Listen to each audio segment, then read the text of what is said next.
Do you want to learn how you can set up long-running tasks with Amazon's Step Functions? In this video, that is exactly what I'm going to teach you how to do.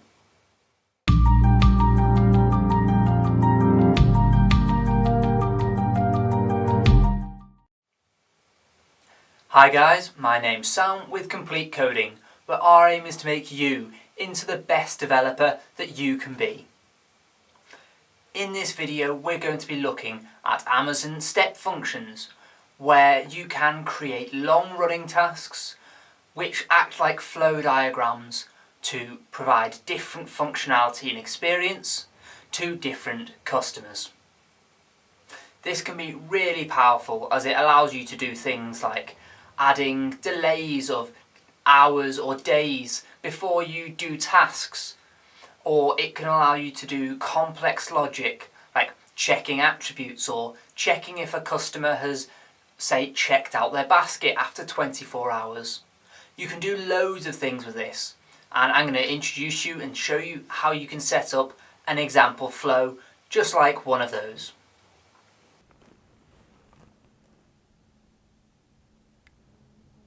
To start out creating our serverless step functions, we're actually going to jump into our browser and have a look inside draw.io. In here, I've just made a little bit of a diagram to help us work out what's going to happen inside this step function. The first thing that's going to happen is we're going to get an API hit with a sign up. We're going to take this sign up, which is going to have an ID, and it's going to have an email address, and it's going to add that to DynamoDB. We're then going to wait for 24 hours, and in those 24 hours, the user could either play some games, in which case we will add a played field to this record, or they could not do anything at all, in which case the record will be the same. After that 24 hours, we're going to read that same database row and check, have they played any games? If they have, that's perfect. We don't need to do anything else, so we're just going to close the step function. If they haven't played, we want to send them a reminder email reminding them that they've signed up but haven't played any games yet. And once that is sent, we are going to close. This is a relatively simple step function, and these can get a lot more complicated, but it's definitely not a trivial one. So it's a really good place to start to learn using step functions. So now that we know how we're going to lay out our step function, what we're going to do is go into our AWS account and start setting this up. So if you go into your AWS console and search for Step Functions, you'll get onto this page. We can click in the top left here and click on State Machines, and at the moment we have no state machines and no step functions. We want to create a step machine, and we're going to start authoring with code snippets. We have the option to do an express one or a standard one, and we're going to go with standard for now. And then finally we get down to our generate code snippet. This is where we're going to be a tool we're going to use to generate the template that we're going to be putting into our serverless configuration. At the moment, it has a comment and a starts at. It has two states, one that says hello and one that says world, and you can see that represented in this diagram. What we're going to do is change this diagram to represent the diagram that we already have. So to do that, what we need to do is go into our generate code snippets, and what we need to do is find out what our first task is. Our first task is to take the email from the database and add it to the database. So what we're going to do is generate a code snippet, and we're going to use a Lambda function to add that data to a database. If you click on Invoke Function, you then get some config here. As you can see on the right hand side, there is some JSON that we can copy.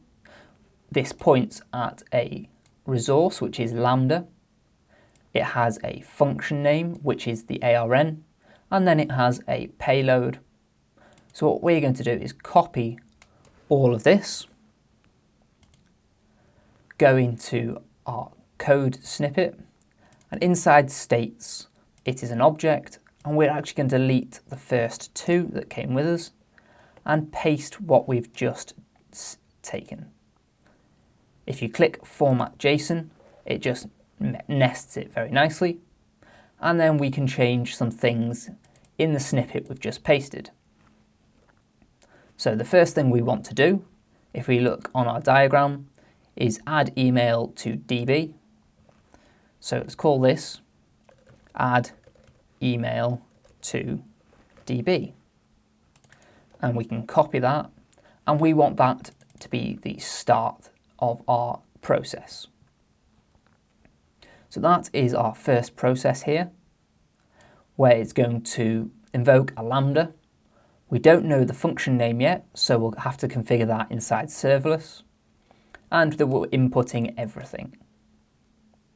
Once that has finished, we're then going to call the next state, and that's what we need to do next. So after we have added the email to the database, we need to wait for 24 hours.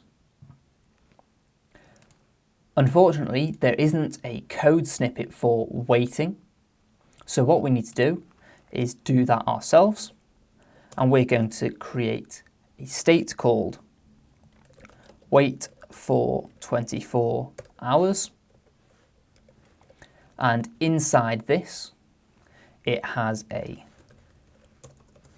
type of, unsurprisingly, wait. We have a duration, which is seconds, and as we are waiting for 24 hours, if you open up a calculator and do 24 hours times 60 seconds times by 60 minutes, 86400.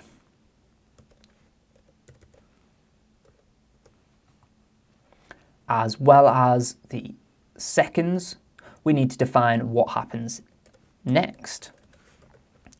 And the next thing to happen after we've waited for 24 hours is we're going to read the database. So read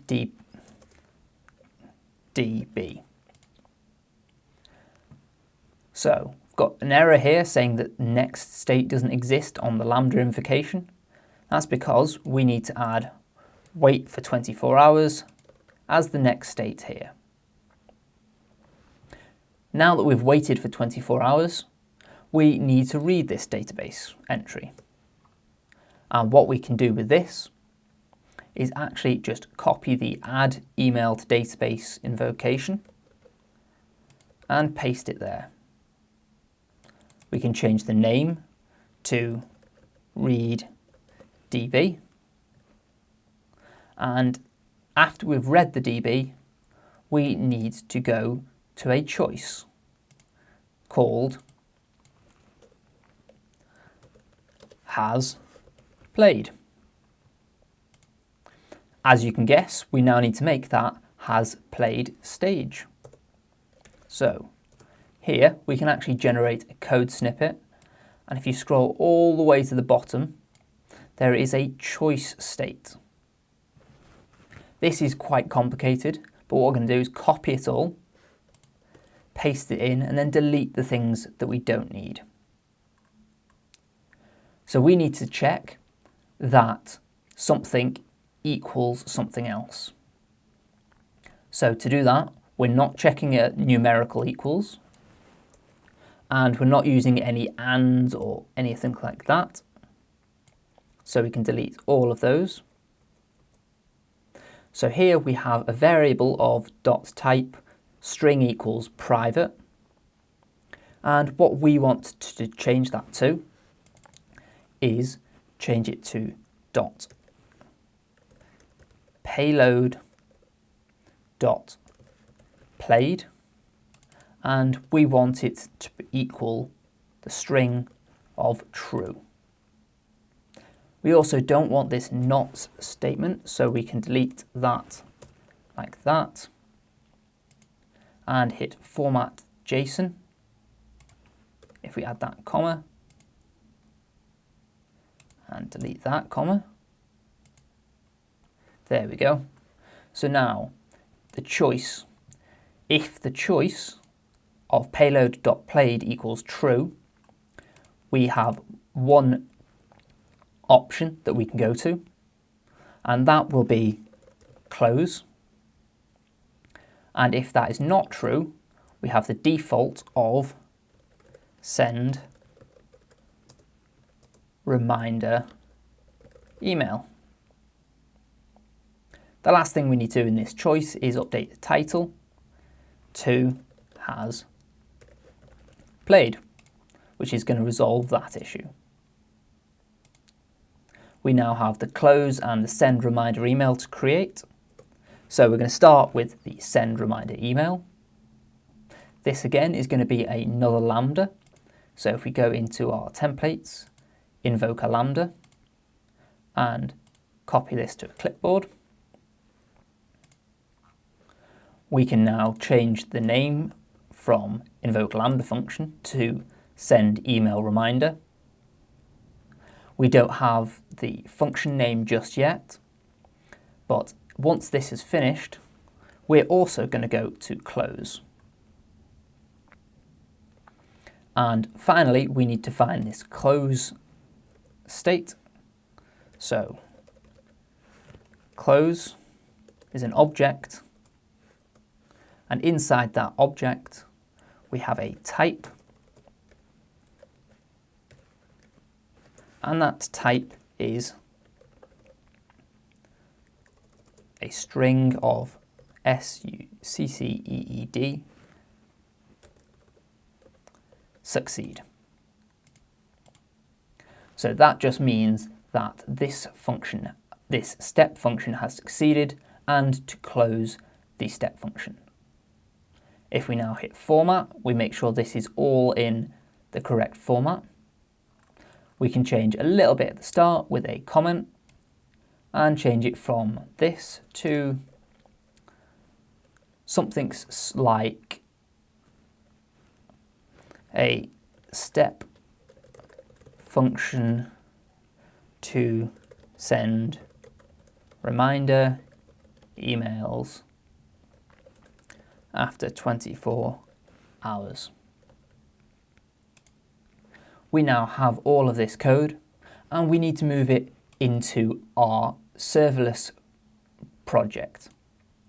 To do that, you can select all of the code, but at the moment this is in JSON, and all of our code is in YAML. So we need to go into our browser and search for a converter to convert JSON to YAML. There's loads of these online. Open up one of them. You can paste in your JSON file, and you get all of your YAML out. We now can go back into our code, and we can now store that YAML somewhere. We're going to create a new file called step function.yaml and paste all of our code in here. Oh, one sec. Copy all of that and paste that in here. There we go. And we can delete that comment at the start. And there we go. We've now got all of our code in here. We just need to update a couple of things, which is the function names. So to reference a function name, we can do a couple of different things. The way we're going to do it is we're going to use some CloudFormation function joins, which is going to join a couple of attributes, substituting in things like the account ID and the function name. So this is fn : join, and this is an array. The first parameter in the array is what you're going to be using to join the strings. So we're going to be joining them with a colon. The next parameter in the array is all of the things that you're going to be joining. So that's another array, and we're going to start with ARN : AWS : lambda : EU West 1. And if you see, this is very similar to this part here. So ARN, AWS, lambda, and our region is EU West 1. The next thing that we need to add into this is a reference to our account ID. And the way we can do that is with an object which has a key of ref and a value of AWS : account ID. So that is going to be substituted for the account ID that we want. And finally, we need to have the function name at the end. So that is going to be another string of function : and then our function name. Our function name is going to be self : service dash self :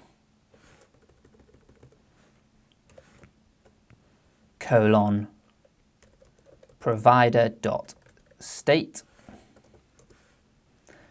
dash function name. So for this first function, this is the add email to DB. We're going to call this the function of add sign up. This may all look really complicated, but it is a way of turning variables such as the account ID into a string that will look something like that. The good thing is, once we've written it once, we can copy the whole row like that and use it everywhere else that we use a function. So when we read the database, we can replace this, and the only thing we need to change is, instead of it being add sign up, it's going to be get sign up. And finally, the last one at the bottom, paste that. Instead of it being add sign up, it's going to be send reminder email. Now that we have all of that, we can go all the way back to the top, and we've completed this step function. Now we need to go into our serverless YAML and do a bit of setup so that this all works. The first thing that we need to do is go down to our plugins and add a new plugin. That plugin is going to be serverless step functions, and we're also going to copy that, go into our terminal and install it. So npm i-d to install it as a dev dependency, and paste that in there. So that is the first step to getting the serverless step functions configured. As well as that, we need to go into our code and add step functions, and this is part of this serverless step functions plugin. we can define the step functions, which is what we have done here. And we need to add a little bit more configuration to this. So in here, serverless step functions, we want to say that we want to validate it first.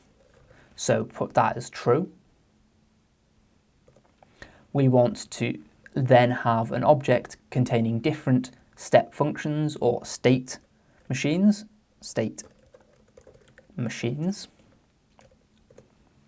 And at the moment we have one, which is this reminder email step function. So inside this reminder email, we need to define a couple of properties, first being the name, and I'm going to copy the reminder email. Now we need to define how we want this to be triggered. So events, and this is very similar to how we do it with lambdas. So HTTP to create an API endpoint. It's going to have a path of sign up with reminders. The method is going to be a post, and we're going to say yes to cause. So cause equals true. So that's going to set up a new endpoint that allows us to trigger this step function with an API request. And finally, we have the definition. And this definition is what we've written inside our step function. So to add that to our serverless YAML file, we can actually just reference it. And the way that we do that is we add a $ curly braces, and we're referencing here a file. That file is on the same directory level and is called step function.yaml, and that will make sure that the definition is the one that we have stored in that file. This is a really nice way of splitting up your code so that not all of it is in this single one file, which is often easier to read. The last thing that we need to do in here is actually create a new Dynamo database so that we can store these user signups. To start that, we're going to add a new thing into our table name. So we have the original table name, and we're going to add a new one. This is going to be called something like sign up table name, and we can call it something as simple as sign up table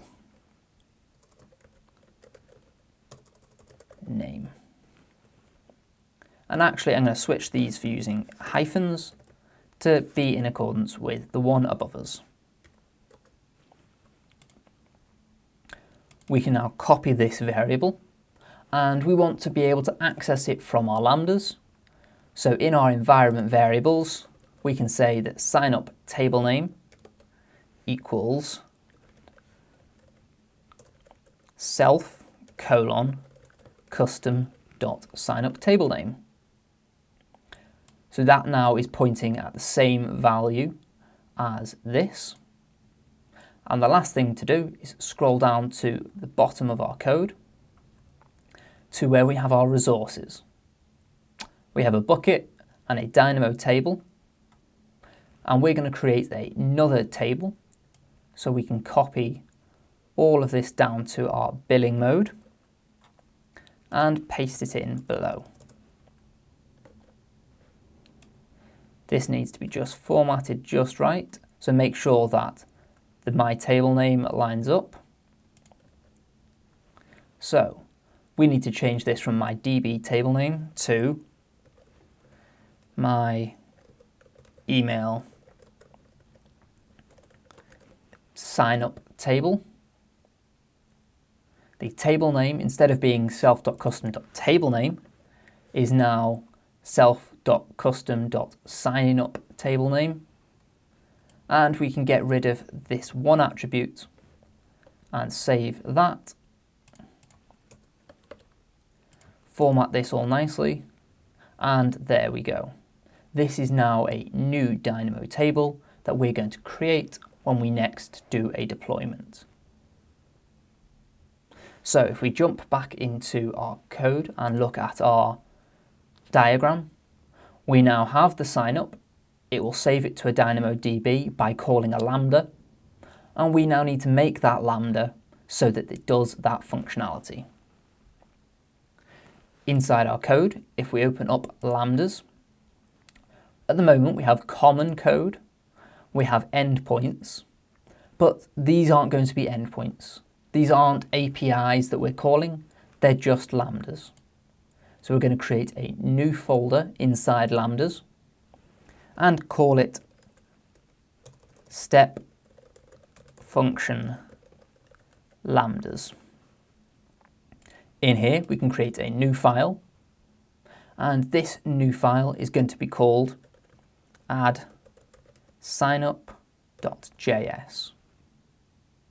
This actually relates to, if we go all the way to here, this add signup that we had inside our function. This add signup is relatively simple. So the first thing we need to do is import Dynamo from common/Dynamo. We need to get the table name, so const table name equals process.env.signup table name, because that is an environment variable that we set up here. And now we need to create our handler. So exports.handler equals an async function, which takes, as all lambdas do, takes an event. Inside this event, we're going to console log it out, just for clarity.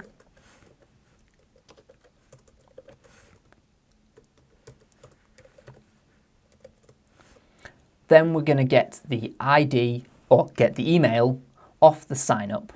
So const email equals event.input.signup.email. Now that we have the email, we can go down and we need to create a UUID. Now that we have the email, we need to create an ID. So const ID equals, and we're going to generate an ID using UUID. UUID is an npm package, so we have to install it. So npm install -d to save it to our dev dependencies. Actually, we need to save this to our live ones, so it's -s, and then UUID. At the top of our code, we also need to import that. So import, and then here we're going to be importing the v4 version as UUID, and we're importing that from UUID, like that. So this is going to generate us a brand new ID. Now we can do await dynamo.write, and we need to write some data, which is going to be email and ID, and we're going to set played to be false. This is because as soon as a player creates an account, they haven't played anything. As soon as they do, we'll have a different lambda which will change this record to be played equals true, but that's for a different video. As well as that, we need the table name, just like that. And once this is succeeded, we need to return an object with just the ID. This means that when we do a get later on, we already know what ID we're looking for. This is great and it's set up. So now we need to go into our serverless YAML and scroll down to our functions to set this one up. So at the bottom of our functions, we're going to copy the first 2 lines of any other function and paste them in here. Format them so they're in the right place. And here we can change send email to add sign up. And this add sign up here needs to match up with the function name you have at the end of your step function configuration. So it's add sign up here and it's add sign up here. Our handler isn't going to be endpoints / send email. It's going to be lambdas / step function lambdas / add sign up dot handler. So that's the first of our 3 functions to make. So we need to go into our step function lambdas again, create a new file, and this one is going to be the get sign up file. We can actually copy the whole of the add sign up, as that gives us a good place to start. We can console log out the event, and now this time we're going to say that ID we're going to get from event.input.payload.id. As when we do our add sign up, we fire this payload off so we can access it here to get the ID. We can now say that the row equals dynamo.get, and with a get we can get rid of all of this because get just takes an ID and a table name, so we can set that up. And finally we want to return the row, which is the row that we've just got, which may or may not contain played equals true or false. As we've got rid of generating an ID, we can also get rid of that row up there just to save a little bit of code. Now that we've got the get sign up, again, go into serverless, copy this handler, and we're going to change it from add sign up to get sign up. We've now got 2 of our 3 functions done. We've done add sign up, we've done a get sign up. Our choice will be handled by our step function code. So now we just need to create the send email lambda. So create a new file called send reminder.js.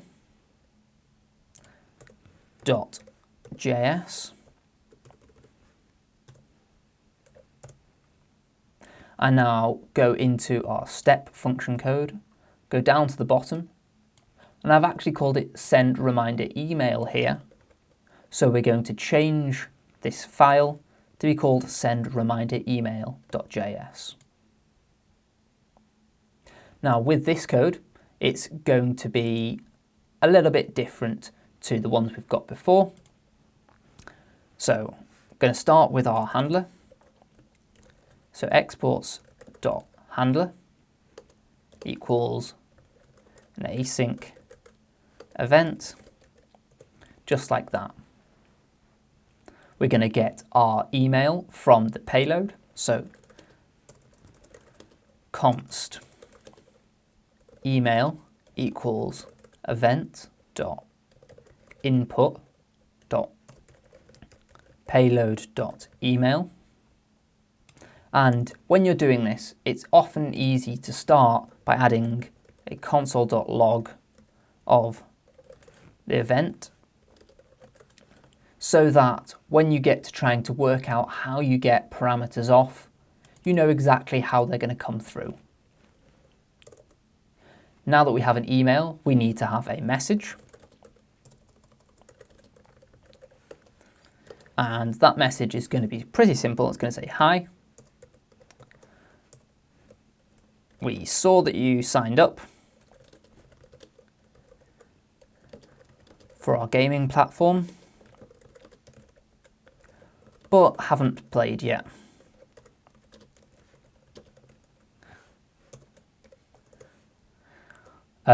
We hope you play soon.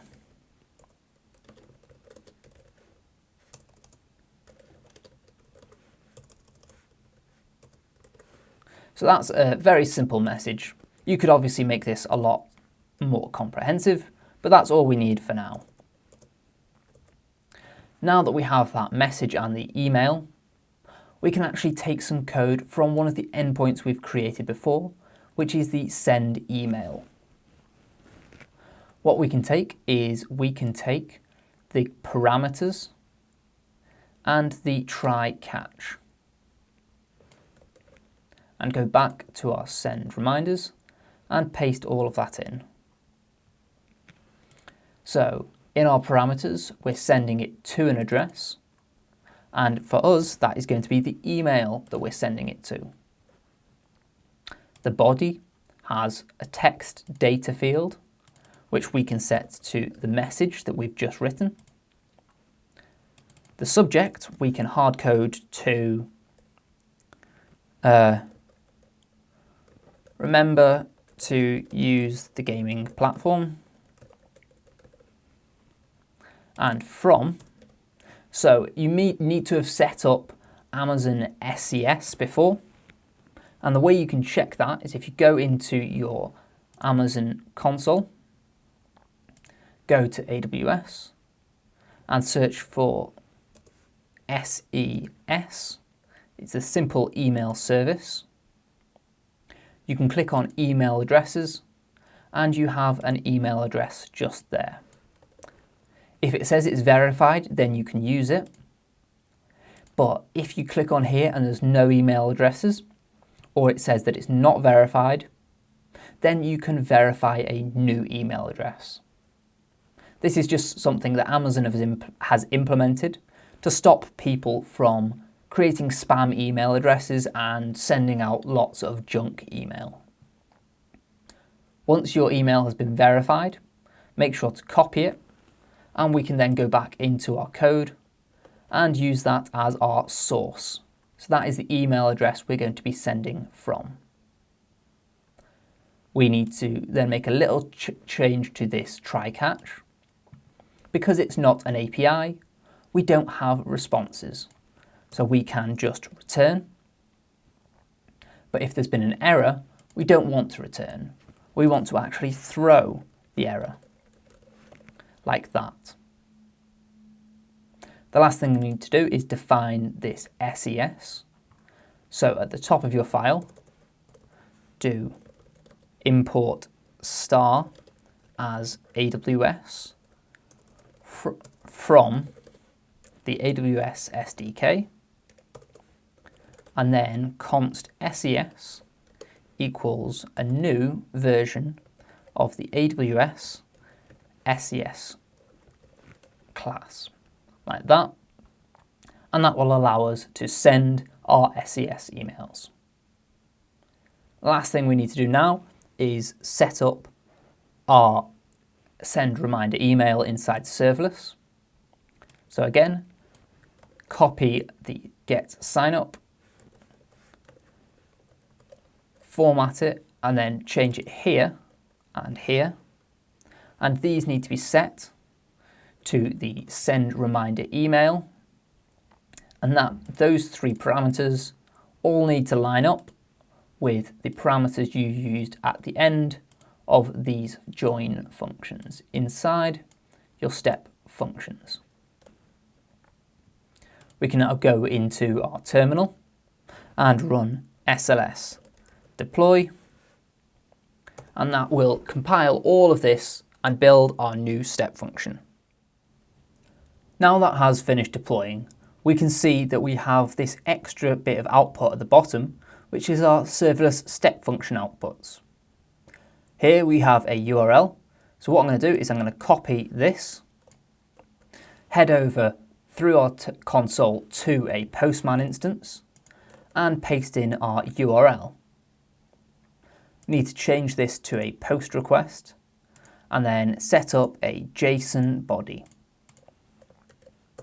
In this body, we need to have a sign up object, and in that object, we need to have an email, and the email that we're going to go with is going to be the same one that you've used inside your sending email.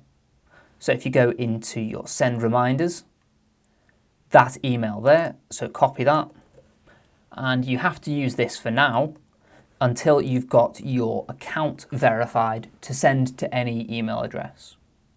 If you want to find out how to do that, check out the video I've linked up in the top of this page, and that will tell you how to get your account verified for sending emails. Now that we have the email added in, we can hit send, and at the bottom we get an execution ARN and a start date. This is exactly what we expect from a trigger of a step function. We can now go into our console and go into step functions again. In here we've got our reminder email, and if we scroll down we can see that we have on the 10th of May at 12:56 a record.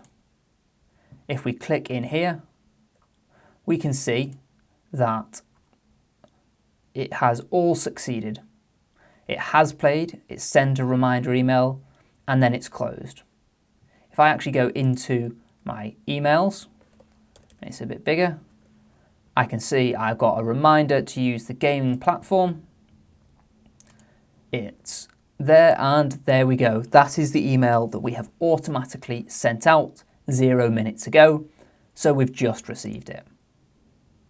This is really powerful, and if we did this again, but quickly went into Dynamo, which is what I'll do, so if I go into AWS, go into DynamoDB, and look inside our tables, we see our sign up table, and it'll have a couple of emails in here.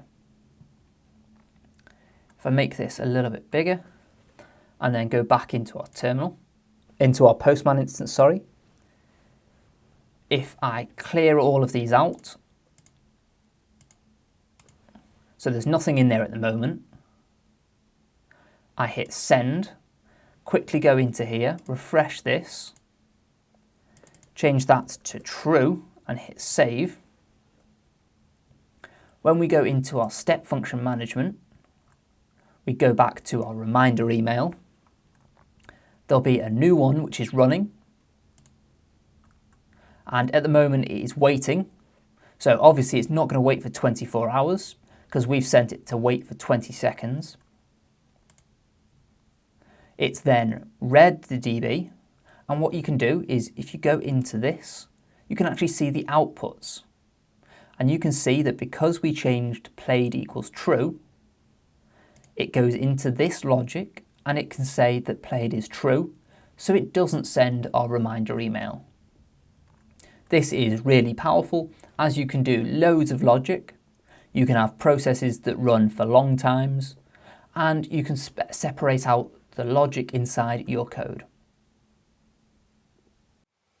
In this video, we have used Amazon's Step Functions to build up a flow where a customer can sign up, it hits a step function API, which then adds them to a database. We can then wait for up to 24 hours, and then after that time, we check if they've been back and they've played a game on our system. If they have, that's brilliant, they're already using our system. But if they haven't, we can then go down a different route and actually send them a reminder email to go and make sure they use the platform they've just signed up for.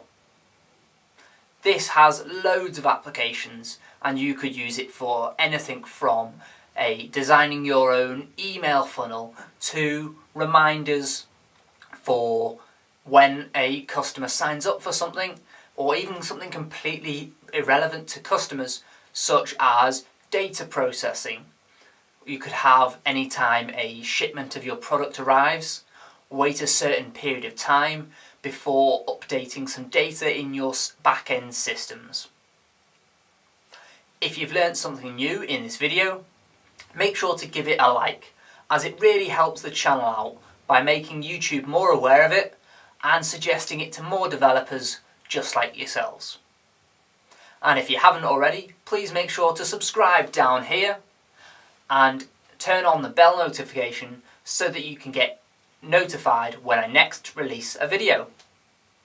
The next video is going to be on API authorizers, so hopefully I'll see you in that video.